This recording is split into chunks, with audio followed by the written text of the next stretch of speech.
তো খুব সুস্বাদু প্যাকেটের সময় কিভাবে বানাবেন আজকে আপনাদের সামনে আমি এটা তুলে ধরবো। আপনারা ধৈর্য ধরে কিন্তু দেখতে থাকবেন কিভাবে আমি প্যাকেটের সময়গুলো বানাবো। তো আসসালামু আলাইকুম আমার ভালোবাসার বন্ধুরা, তো কেমন আছেন সবাই? আশা করি সবাই ভালো আছেন। তো আমিও সুস্থ আছি, আশা করি আপনারা সবাই সুস্থ আছেন। তো আমি প্রথমে দেখেন দুধ নিয়ে নিলাম, 1 লিটার দুধ দিয়ে নিছি, ঠিক আছে। তো আমি আগে অল্প জাল করে রেখেছিলাম, তো এখন আবার অল্পটা জাল করব, ঠিক আছে। তো 1 কেজি দুধ নিয়ে নিছি। তো আপনারা দুধ যেরকম নেবেন ওই পরিমাণ মতো কিন্তু চিনি, তারপরে আর প্যাকেটের সময়গুলো ওগুলো পরিমাণ মতন দিবেন। বেশি দিয়ে গেলে কিন্তু তারপরে মানে সময়গুলো সিদ্ধ হবে না। হ্যাঁ, আমি এখানে কিছু কাজু বাদাম, এলাচ আর দারচিনি দিয়ে দিলাম কিছু, ঠিক আছে। তো আপনারা চাইলে দিতে পারেন, না চাইলে না দিতে পারেন, তা আপনাদের পর্যায়ে বুঝে। এগুলো দিয়ে অল্পক্ষণ জাল করে তারপরে চিনি দিয়ে দিবেন। চিনিটা দিয়ে পরে কিন্তু অল্পক্ষণ আপনাদের কিন্তু জাল করতে হবে। দুধটা অল্প কাড়া হয়ে গেলে মানে খেতে কিন্তু অনেক সুস্বাদু লাগে। হ্যাঁ, মাশাআল্লাহ অনেক সুন্দর লাগে কিন্তু। তো আমি চিনি দেওয়ার পরে অল্পক্ষণ নাড়াচাড়া করব, আপনারা দেখতে থাকবেন ধৈর্য ধরে।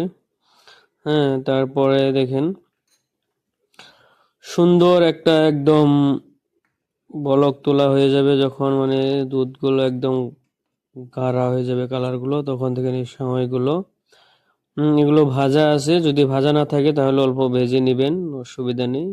তো যখন বলক তোলা থাকবে তখন কিন্তু কিছু কিছু করে দিবেন। যদি বলক তোলা না থাকে তাহলে কিন্তু ওগুলো জমে যাবে, আটকে যাবে, ঠিক আছে। তো যখন বলক তোলা থাকবে, বলক তোলা থাকার সময় কিন্তু কিছু কিছু করে দিয়ে দিবেন।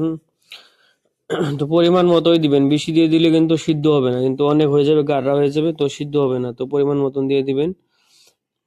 তো আমি দিয়ে দিলাম, ঠিক আছে।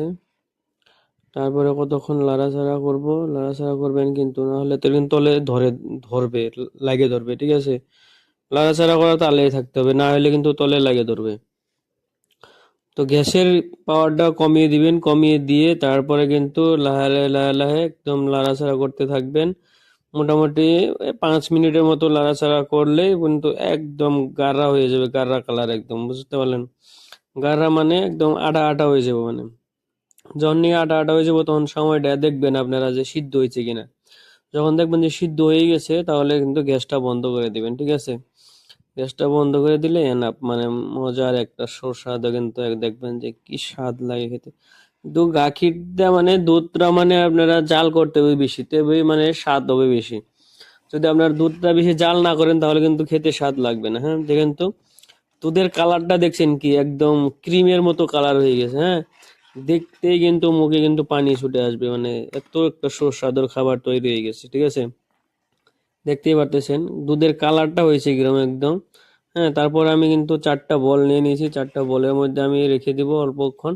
যখন জমে যাবে একদম তারপরে কিন্তু চামচ দিয়ে কেটে কেটে খাবেন ভাই, একদম মাথাটা ভরে যাবে। হ্যাঁ, দেখতে পারতেছেন কিন্তু আমি কিন্তু 4টা বাটিতে এরকম করে পুরো ভরে নিতেছি। কি একটা হাতের আইডিয়া, বুঝলেন না? মানে 4টা বাটি হয়ে গেছে, 4টা বাটি আমি বের করে রেখেছি, 4টা বাটি হয়ে গেছে।